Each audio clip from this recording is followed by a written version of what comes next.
welcome back to another video. I hope you're having a wonderful day.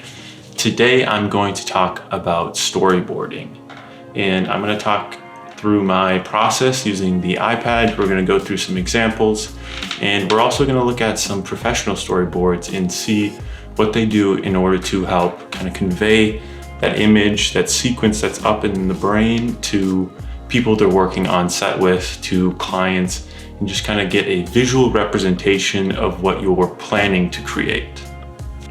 All right, so we're at the computer now, and we're gonna kind of dive into those storyboard examples that I was talking about earlier. We're gonna be looking at one from Hitchcock's Birds.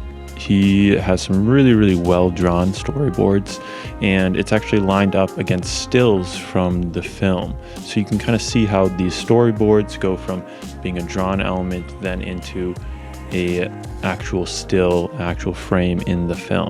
So we'll jump over to the browser here. All right, so here we have our storyboard, and right on this side here, we can see the drawn images, and then we can see them matched up with the stills from the frame. Now you can see they really convey this feeling that, you know, he's trying to show with this sequence. You know, each shot really kind of was a great visual representation of where people were going to be in the frame, how, you know, the location was going to be set up. You know, these elements like this gasoline, they translate very well, and showing this storyboard to someone that you're working with, or maybe a client, they would totally be able to understand, okay, this is how the scene's going to go down. We're going to have the group at the window, then we move to the wide of the gas station with someone pumping gas, but we see this gasoline spill, and we get a farther pullback of this gasoline spill, and it really kind of plays out exactly as it was drawn, and that just shows you kind of the level of intricacy that you can go to. Obviously, you don't have to be a super skilled artist like Hitchcock was. You don't have to make mini comic books for your film. If you want to, I mean, by all means, I think these are absolutely beautiful, and they're a great example of what you can do, but by no means do you have to be an experienced artist in order to storyboard. So we're gonna kind of jump into an example of how I do it. I have a little one prepared here. So right now you can see the screen of my iPad, and on it I am in Procreate. I'm gonna use my Apple Pencil that I've talked about a few times. And so on this page here, we just have a few layers. The first one is this layer of these different storyboard boxes, these different cells. Now this, you can find a lot of these on the internet. You could create your own and kind of draw in those little boxes however you want. This one's nice because, you know, I have my title, my scene, and I'm able to fit in 9 different frames from the storyboard that I'm creating, with a little bit at the bottom down here to kind of write. And so that can be a little description of, you know, what I'm, you know, maybe what's happening in the scene. Like here we have Bill and Ted, our 2 examples. So I just kind of drew in a quick little over the shoulder shot, reverse shot sequence right here. And so on top, I have another layer that has my drawings. And this is what's really nice about doing kind of a digital storyboard rather than on pen and paper, because I can hide this, I can add a new one, and I can redraw what's happening in this. And if I need to, maybe in this one, erase what was said, I can go through and I can just erase, and it's not going to erase the lines that I have drawn around. I don't have to worry about printing off a bunch of papers, and I don't have to worry about, you know, eraser lines. I can go through and I can clean these up as much as I want. And another great thing, let's say we're doing a shot, reverse shot, and on this next frame, we want to go back to this first over the shoulder focusing on Bill. So we can select this first one and just put a little selection around like that. And then we can just copy and paste it here. So now we have that same frame and we just move it over to where we want it in the other box. And now we don't have to redraw all of that. We can just copy it, paste it over. And that's a huge time saver if you're doing a lot of these like back and forth shots. Another thing that's great to do with these, like let's say maybe we have kind of this light source here on this shot right here with Ted and Bill. We want to add that same sort of light onto Ted.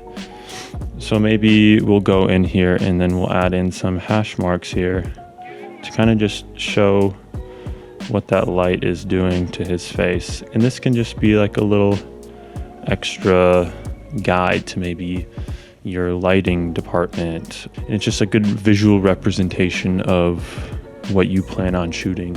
And it can just really help kind of hash out those ideas. So let's say we want to then jump to a wide shot. We'll kind of go right here. We'll add in our two people. They're both kind of talking. And this doesn't have to be super detailed. We'll just get some arms, maybe some legs.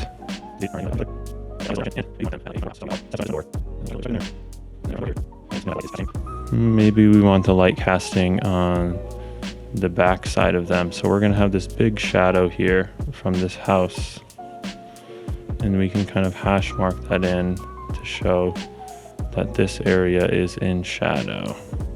And so now, once we have our location, we can be like, okay, at this time of day, we need to shoot because we need that shadow casting from the house and then getting just a little bit of backlight on these two characters.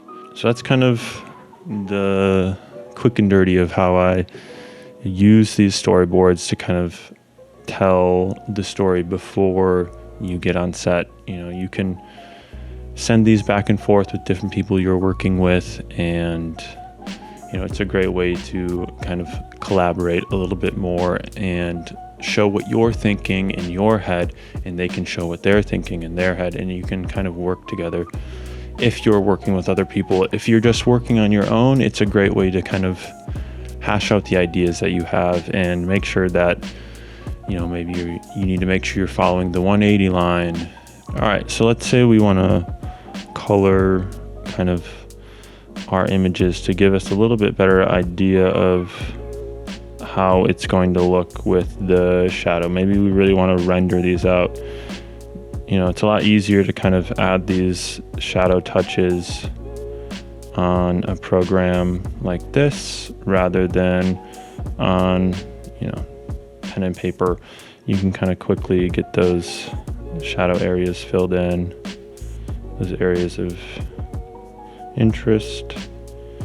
And another great thing is you can zoom in. Like, you can really get in there and get really precise if that's what you want. Overall, I really just think it's kind of the best way to do storyboarding. Put a lot of information down, we can do it really quickly, and the copy paste is great. You can undo. I just have like undo set to double tap on here. So if you accidentally erase something, it's not just gone, you can undo and it can come back. So maybe you're not super confident in your drawing abilities and you want to go out on set maybe with some stand-ins and just take photos of these scenes that you want to kind of represent. You can take those photos and you can just add them in as stills to a digital storyboard. And you know, there's a lot of different options that you have for what you do when you do it digitally. You don't have to just draw. So beyond just Procreate, there are a lot of different programs that you can use that can kind of assist you with these storyboarding features, with pre-production templates that you can use for different things, like Studio Binder. I know that's a really good one that a lot of people use. There are other ones like FrameForge is one. There are just a lot of different options as far as, what you want to use. I personally like Procreate because I get to draw, and I think it's quicker once you're able to draw, to just draw something in rather than kind of search for it in like a database of 3D kind of offerings. But it's really up to you. There is a huge variety of tools out there. This is just what I do. It's a great tool for kind of expressing what I'm trying to show. All right, that's all I have for you today. If you liked the video, please leave a like and subscribe. Thank you for watching all the way through. I hope you learned something about storyboarding and are able to kind of take this information and apply it to your own work moving forward. I know that I will continue to storyboard for all of the projects that I do. And thank you for watching. Have a great day.